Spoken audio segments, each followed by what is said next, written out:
কাল পৃথিবীতে সবচাইতে বেশি যেই জিনিসের ব্যবহার সন্ধি যেই যেই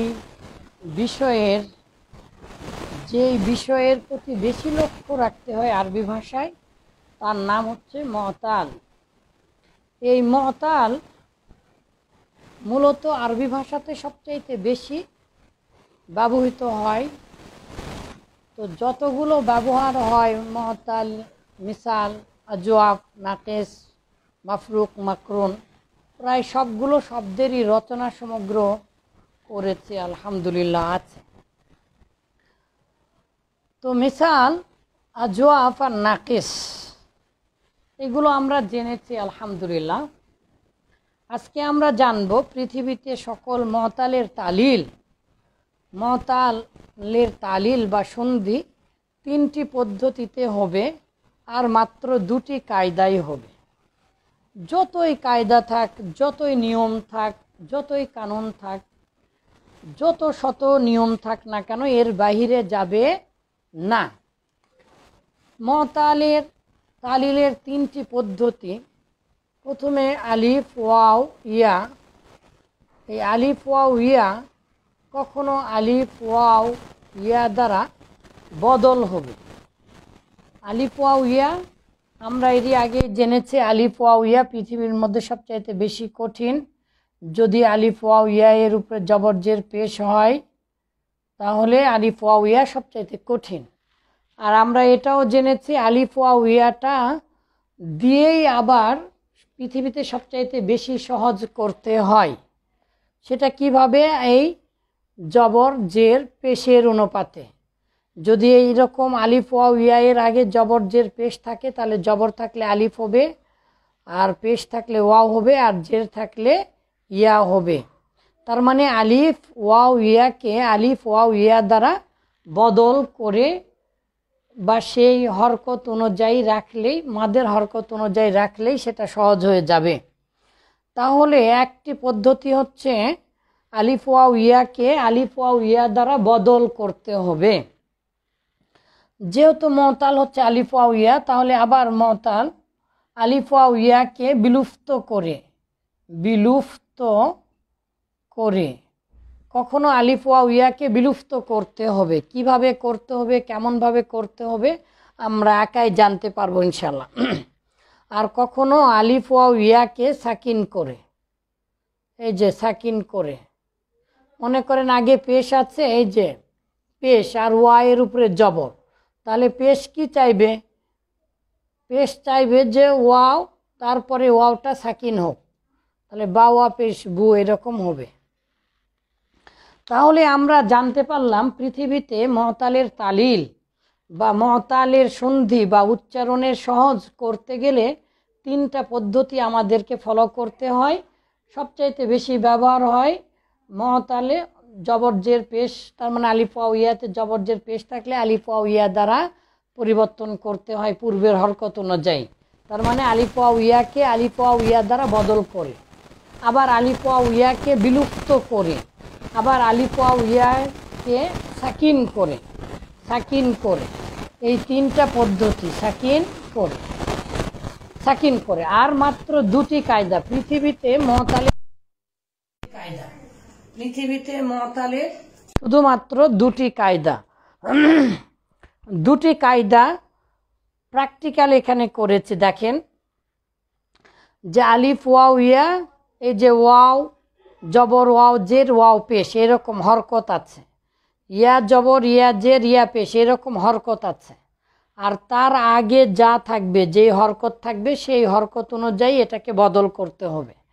এই যে জবর আছে তাহলে ওয়াও আর ইয়াকে আলিফ করব, পেশ আছে তাহলে ওয়াওকে সাকিন করব, আর জের আছে তাহলে ইয়াকে সাকিন করব। এইরকমভাবে একটা, তার মানে আলিফ, ওয়াও, ইয়াটা হরকত যুক্ত হবে, আর তার আগে যেই হরকত থাকবে সেই হরকত অনুযায়ী আমাদেরকে ওয়াও আর ইয়াটা বদল করতে হবে। আলিফের দেখা পাওয়া যায় না, আলিফ দ্বারা কোনো সিগা এখনও আমি পাইনি, কয়েক শত এই তালিলের সিগাগুলো একত্রিত করেছি আলহামদুলিল্লাহ। তো আলিফ দ্বারা সিগা এখনও আমি পাইনি। দ্বিতীয় নাম্বারটা কেমন হতে পারে? দ্বিতীয় নাম্বার কায়দা, আলিফ ওয়াও ইয়া জবর জের বিশিষ্ট হয়েছে ঠিকই, কিন্তু তার আগে হরকত নেই। হরকত মানে তো জানেন তাই না, জবর জের পেশ। তো হরকত না থেকে কি আছে? সাকিন আছে, জজম আছে, জজম আছে। তাহলে এখন আমরা কি করব? আমাদের বুদ্ধি কি? কারণ আমরা তো তালিল ততক্ষণ পর্যন্ত করতে পারি না যতক্ষণ পর্যন্ত না আগের হরকত থাকে, আগের হরকত থাকে। তো এখানে তো আমরা হরকত দেখতে পাচ্ছি না, এখানে কি দেখতে পাচ্ছি? আমরা সাকিন দেখতে পাচ্ছি। যদি সাকিন হয় তাহলে আমরা কি করব? হরফে সহি সাকিন হলে, যদি সহি সাকিন হয় তাহলে এই ওয়াইয়ের জবরটাকে বা ওয়াইয়ের জেরটাকে বা ওয়াইয়ের পেশটাকে, ইয়ায়ের জবর বা ইয়ায়ের জের বা ইয়ায়ের পেশটাকে আমরা আগে দিয়ে দিব। এখন আপনি বলেন বার উপরে জবর আর এখানে ওয়াও সাকিন আছে, তাহলে বাও হলো? হবে না, কারণ আলিফ জবর কি চায়? যে তারপরে আলিফ হোক, এই ওয়াওটা তখন আলিফ হয়ে যাবে, খালি আলিফ। তাহলে বা আলিফ জবর বা, এই ইয়াটা তখন ওই জবরের কারণে আলিফ হয়ে যাবে। এখন ওয়াও ইয়া এর নিচে জের পেশ থাকলো, এখন যদি জের থাকে জেরটা আগে দিলেন। এখন জের কি চাইবে? জের চাইবে যে তারপরে ইয়া হোক, তখন এই ওয়াওটা ইয়ায়ে সাকিন হয়ে যাবে। এই রকম এই দুটা কায়দা। তাহলে একটা হচ্ছে আলিফ ওয়াও আর ইয়াটা হরকত বিশিষ্ট হলো, তার পূর্বাক্ষরে জবর জের পেশ অনুযায়ী বদল করতে হবে। আর ওয়াও ইয়াটা হরকত যুক্ত হয়েছে ঠিকই, কিন্তু তার আগে কোনো হরকত নাই, সাকিন আছে। তাহলে এই আলিফ আর ওয়াও আর ইয়া এর হরকতটাকে এই পূর্বাক্ষরের সাকিনওয়ালা হরফকে দিয়ে সেই অনুপাতে আমাদেরকে তালিল করতে হবে। তো সকল প্রকার তালিল আমি এক জায়গায় লিখেছি, কিন্তু আসলে একবারে তো এতগুলো শেখানো সম্ভব না। এই জন্য আমি আপনাদেরকে প্রত্যেকটার আলাদা আলাদা ভিডিও দিচ্ছি ইনশাআল্লাহ। এছাড়াও আমার গবেষণা শিটগুলো দিয়েছি, প্রত্যেকটা কায়দা আকারে দিয়েছি, সুরে সুরে দিয়েছি। গতকালকে আমরা গবেষণায় দেখেছি যে মেসালটা কি জিনিস? যে শব্দের ফা কালেমায় ওয়াও ইয়া হবে, আলিফও হয় মাঝে মাঝে, দেখিনি এখনো পাইনি।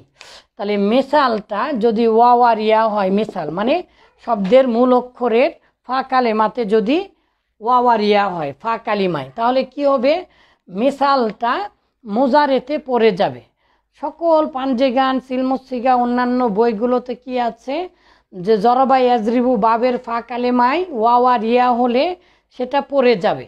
কিন্তু এই কথা শতভাগ সঠিক নয়, কারণ আমরা দেখেছি সামিয়া ইসমাউ থেকে ব্যবহার হওয়া এখনও দেখিনি, কিন্তু আমরা দেখেছি ফাতাহা ইফতাহু থেকে ব্যবহার হলেও পড়ে যাচ্ছে।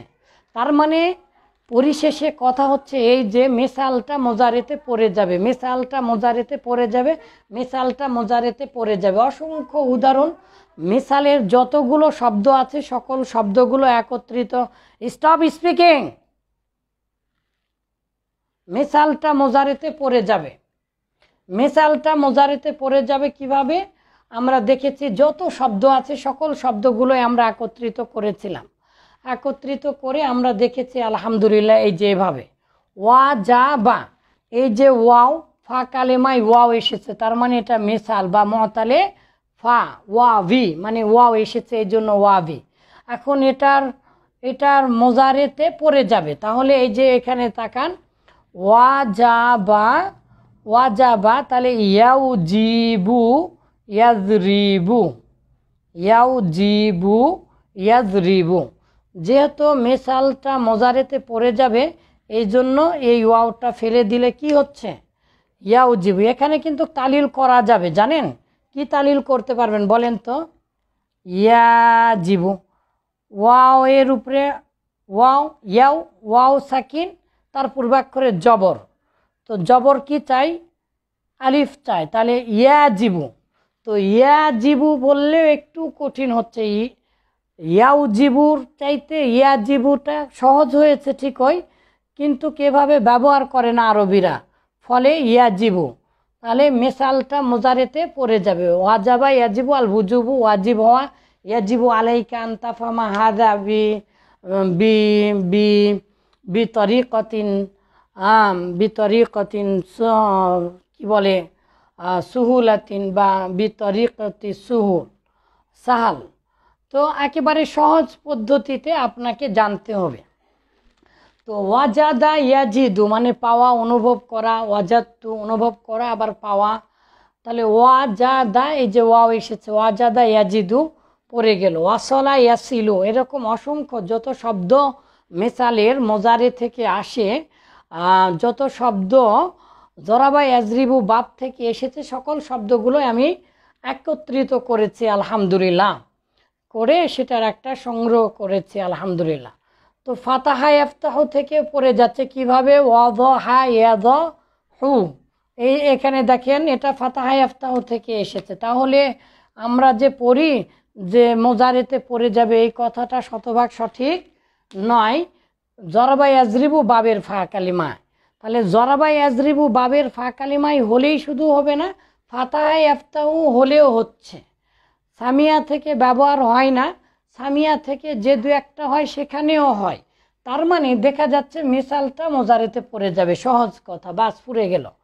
তাহলে ওয়াকআ ইয়াকউ, ফাতাহা ইফতাহু থেকে এসেছে, ওয়াহাবা ইয়াহাবু, এইরকমভাবে এসেছে। আরও অসংখ্য শব্দ আমি যে শীটগুলো দিয়েছি সেখান থেকে দেখে নেবেন। তাহলে এই মিসালের তালিল শুধু একটাই হচ্ছে, সেটা কি, মিসালের তালিল সিগার মধ্যে মানে মাজি আর মোজারে সিগার মধ্যে একটাই পদ্ধতি হচ্ছে, সেটা হচ্ছে মোজারেতে এই ওয়াও আর ইয়াটা থাকবে না। কিন্তু মাজদারের দুটা তালিল আছে, আমরা জানাবো ইনশাল্লাহ। ইনশাল্লাহ আমরা জানাবো আস্তে আস্তে। তাহলে আজওয়াফ মানে কি, পৃথিবীতে সবচাইতে বেশি কার তালিল হয়, আজওয়াফের। আজওয়াফ মানে মধ্য পেটওয়ালা, আজওয়াফ মানে মধ্যবর্তী অক্ষর, তার মানে আইন কালেমায় ওয়াও অথবা ইয়া হবে। তো আইন কালেমায় ওয়াও অথবা ইয়া কিভাবে হচ্ছে দেখেন, কওয়ালা, এটা কিভাবে হলো কওয়ালা, এই যে দেখেন কওয়ালা, এটার ভিডিও আজকে দিয়েছিলাম তাই না, কওয়ালা, ওয়াওটা কি জবর বিশিষ্ট। তাহলে কওয়ালা কওয়ালা কওয়ালা কওয়ালা, একটু কঠিন হচ্ছে উচ্চারণে, কওয়ালা কওয়ালা। আর আমরা জানি উচ্চারণে কঠিন হলেই সেখানে আমরা কি করি,